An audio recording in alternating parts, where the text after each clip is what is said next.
Hi, everyone. Welcome back. We are about to start the third book of the Bible this week. It's Leviticus. Before that, I do want to recap real quick. Remember, the first book is called Genesis. That is the beginning. It's when God created, the heavens and the earth, the oceans and the dry land, the animals, and Adam and Eve, people. We learn about original sin. That was when the serpent, Satan, tempted Eve to eat from the one tree. Remember, she and Adam could eat from any tree in the garden they wanted. Anything they could eat any plant they wanted except from the tree of the knowledge of good and evil. And God used to walk with them in the garden. But then the serpent, Satan, tempts her to eat the apple, and she does, and she gives it to Adam. And the original sin happens. Then we go through such stories as Noah and the ark.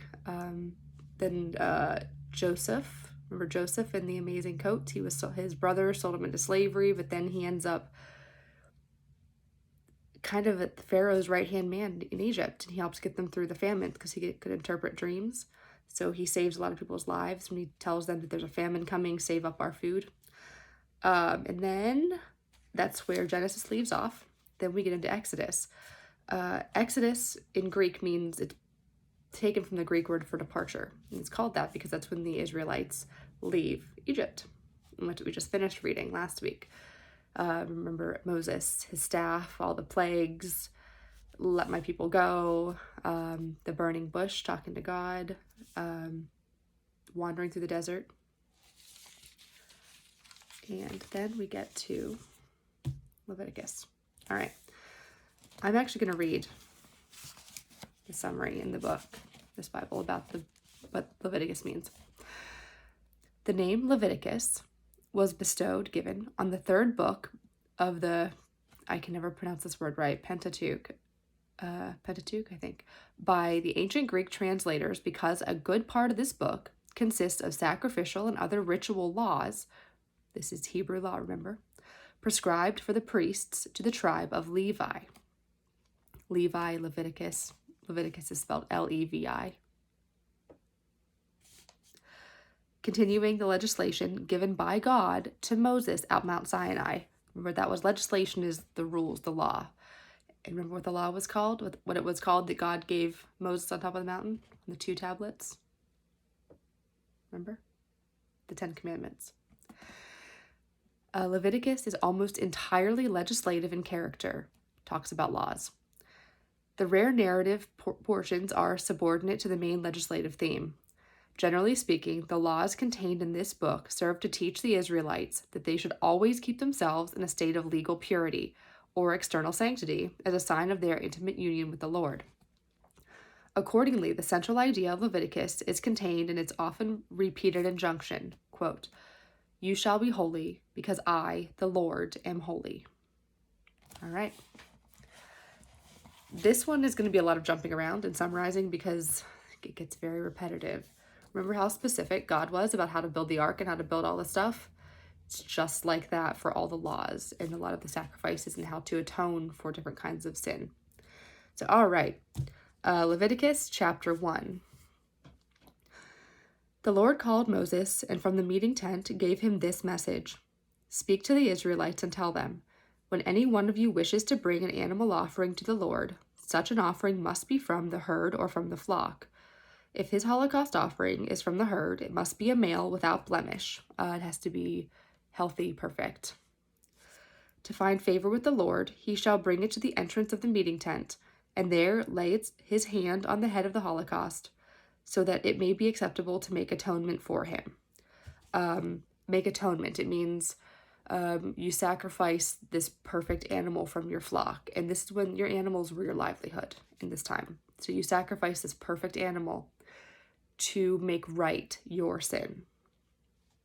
That's how it was done back then. And we don't do that anymore, but this was the law at this time. Pre-Jesus. Okay. And then it goes on and tells how the priest sacrifices the animal and what the procedure is. Chapter 2, cereal offerings. This isn't like breakfast cereal, Lucky Charms. Cereal means grains or flours, things like that. When anyone wishes to bring a cereal offering to the Lord, His offering must consist of fine flour. He shall pour oil on it and put frankincense over it.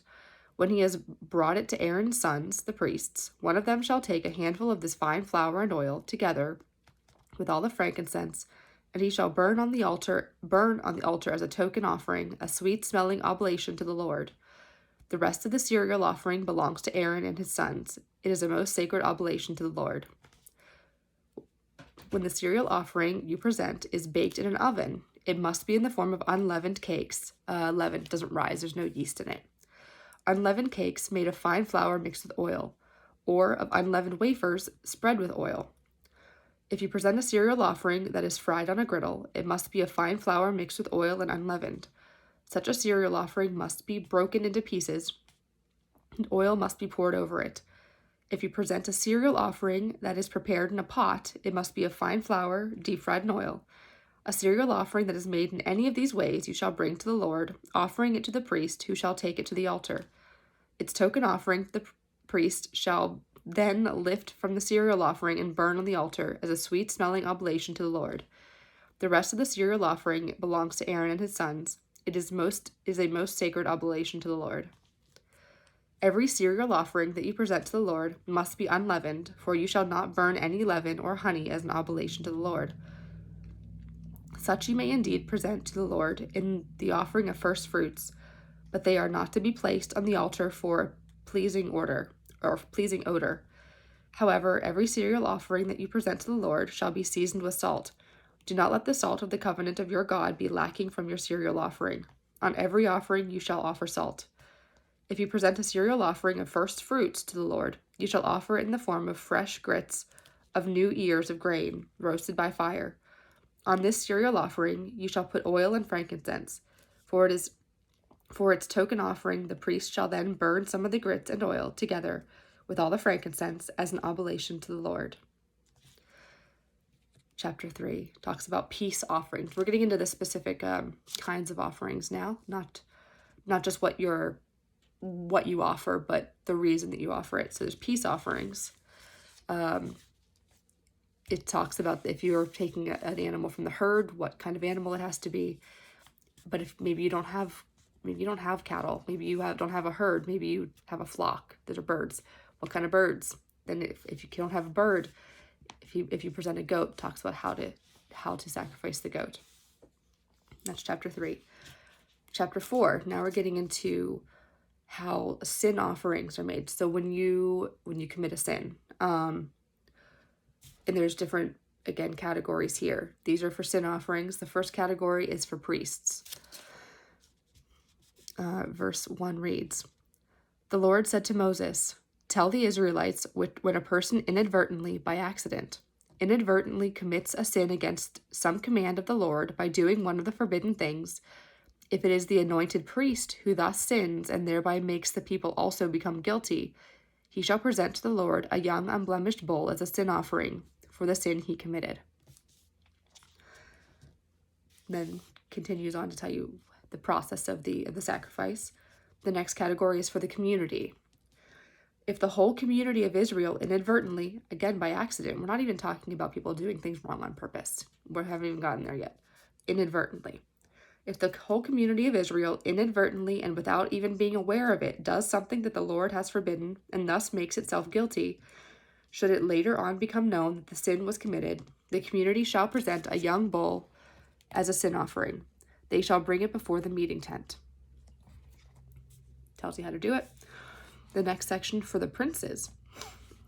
Should a prince commit a sin inadvertently by doing one of the things which are forbidden by some commandment of the Lord, his God, and thus become guilty, if later on he learns of the sin he committed, he shall bring it as an offering. He shall bring as his offering an unblemished male goat. Next category, for private persons, just a regular person, you or me. If a private person commits a sin inadvertently by doing one of the things which are forbidden by the commandment of the Lord, and thus becomes guilty, should he later on learn of the sin he committed, he shall bring an unblemished she-goat as the offering for his sin. Continues on to tell you again how to perform the sacrifice. And chapter 4 ends with a phrase. Not every section ends with this phrase, but it's seen throughout.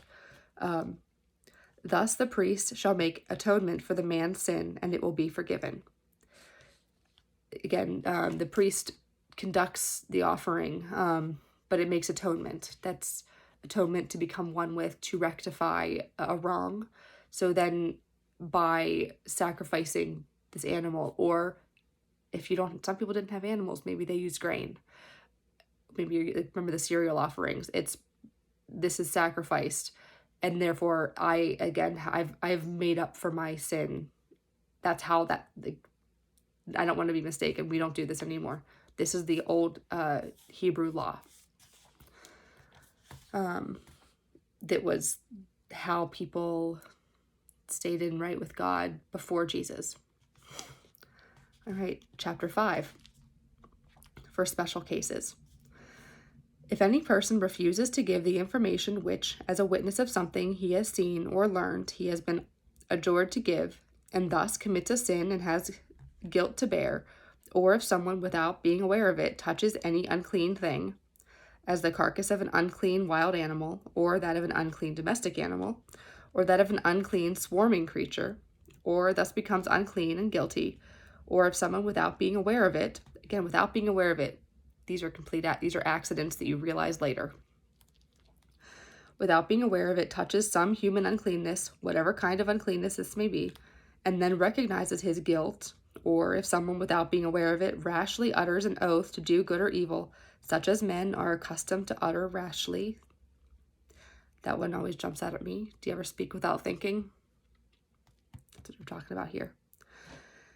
And then recognizes that he is guilty of such an oath, then whoever is guilty in any of these cases shall confess the sin he has incurred, and as his sin offering for the sin he has committed, he shall bring to the Lord a female animal of the flock, a ewe lamb or a she-goat.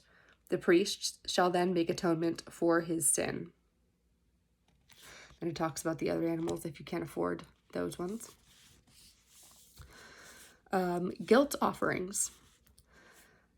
The Lord said to Moses, if someone commits a sin by inadvertently cheating in the Lord's sacred dues, that's what the offerings and such that they were to bring to temple, he shall bring to the Lord as his guilt offering an unblemished ram from the flock, valued at 2 silver shekels according to the standard of the sanctuary shekel. Again, shekels are kind of money. He shall also restore what he has sinfully withheld from the sanctuary, adding to it 1/5 of its value. Thus is to be given to the priest, who shall then make atonement for him with the guilt offering ram, and he will be forgiven. So if you didn't, it's kind of like a tax, but it wasn't a tax. It wasn't a government thing. But this is the best way I can liken it to a modern time. Like if you don't pay your taxes on time, you pay a penalty. It's kind of like that. But again, this could be intentional or unintentional. You didn't give to the temple what you were prescribed to give, so you have to bring a ram, the amount that you owe, that you were to have given, and then 20% on top of that.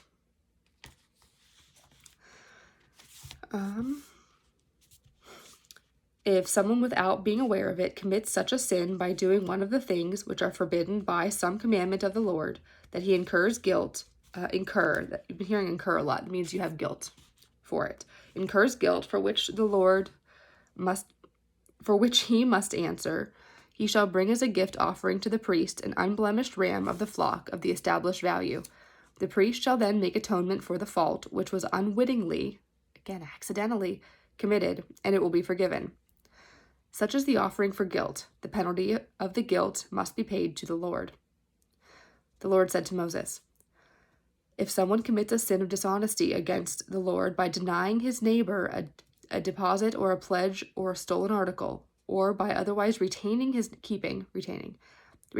neighbor's goods unjustly, or if having found a lost article, he denies the fact and swears falsely about it with any of the sinful oaths that men make in such cases, you find your neighbor's tool. He lost his hammer. You find it. You know it's his, but you lie and say it's not. We're getting out of the realm of accidentally. We're talking earlier in this section it said it unwittingly. Now it's saying intentionally. He shall therefore, since he incurred guilt by his sin, restore the thing that was stolen or unjustly retained, kept by him, or the deposit left with him, or the lost article he found, or whatever else he swore falsely, he lied, swore falsely about. On the day of his guilt offering, he shall make full restitution of the thing itself. You got to return the item.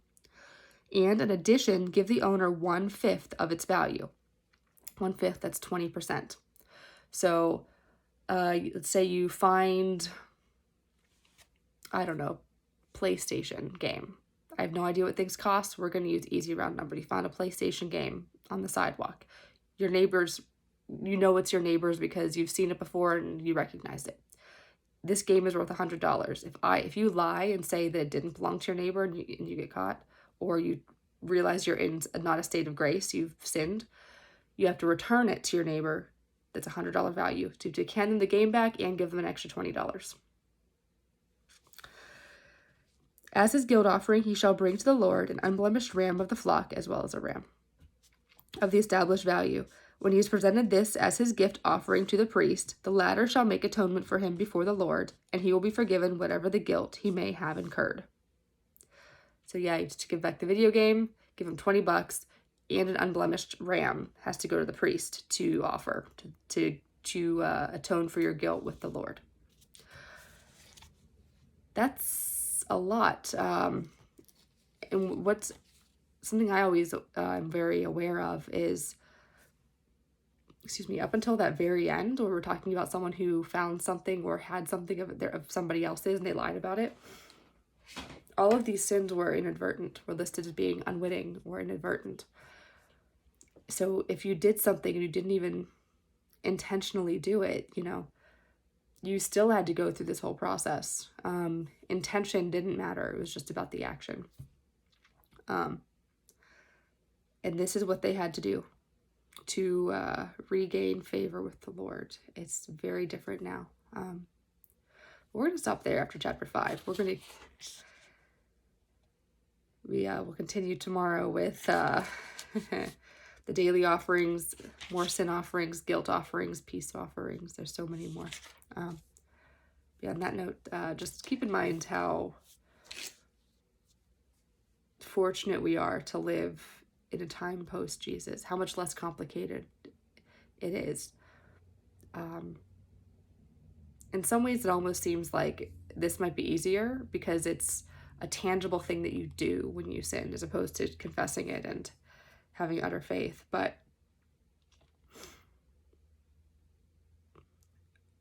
a lot of the Old Testament demonstrates that the Israelites were unable to live up to this standard.